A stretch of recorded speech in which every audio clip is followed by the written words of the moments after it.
अस्सलाम वालेकुम स्टूडेंट्स। आज हम चैप्टर 15 की प्रॉब्लम नंबर 7 देखेंगे। प्रॉब्लम नंबर 7 में एक कंपनी दी गई है, ठीक है, जो इसकी बेसिक इन्फॉर्मेशन यहाँ पे ऊपर दी हुई है। असल जो डेटे वाली बात है वो सेकंड पैराग्राफ से शुरू होती है।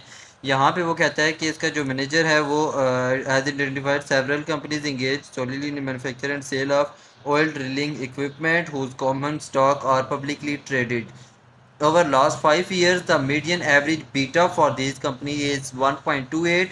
ये बीटा की वैल्यू दी हुई है। उसके अलावा the stock believe that 18% is a reasonable estimate of the average return on stock. मतलब कि स्टॉक का बिलीव ये है कि 18% तक जो रिटर्न है वो हमें मिल सकता है स्टॉक के ऊपर।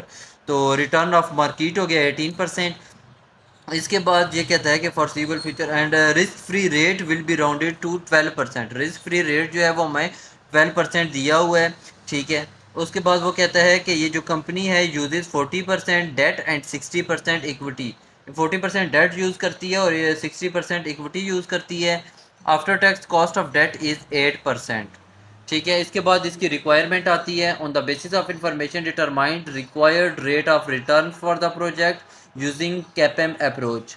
और दूसरे में हमें बताना है कि is the figure obtained likely to be realistic estimate of the required return rate of return on the project. तो इसके सॉल्यूशन की तरफ चलते हैं।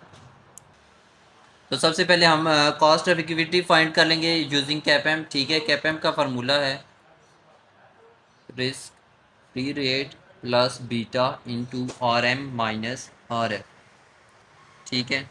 तो यहाँ पे हमारे पास में कॉस्ट ऑफ इक्विटी,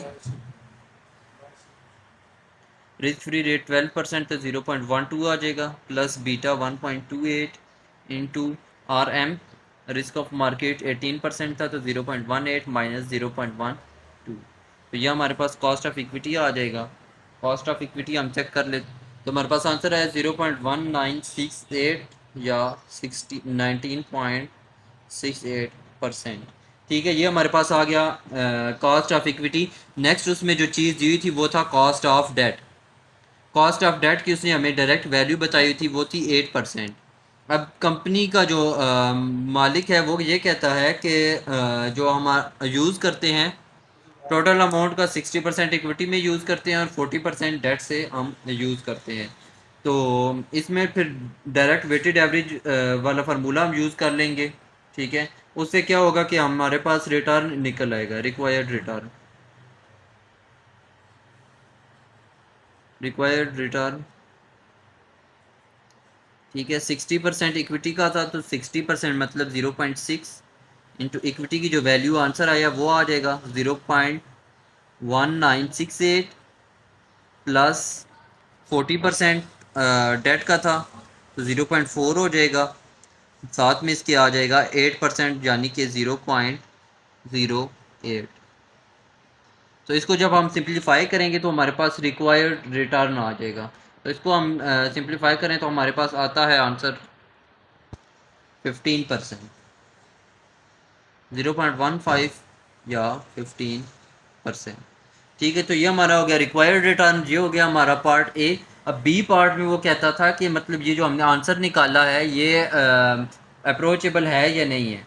तो इसका आंसर ये है क्योंकि इस वैल्यू में हमारा सिस्टमेटिक रिस्क भी मौजूद है और अनसिस्टमेटिक रिस्क भी मौजूद है। अनसिस्टमेटिक रिस्क का मतलब ये होता है कि मतलब उसका हमें पता नहीं होता कि आकर हो भी सकता है और नियर फ्यूचर में हम इससे बच भी सकते हैं, ठीक है। अननोन रिस्क भी हम अनसिस्टमेटिक रिस्क को कहते हैं। जब अनसिस्टमेटिक रिस्क मौजूद है तो हम ये नहीं कह सकते कि ये वाली वैल्यू हमारी एग्जैक्ट है।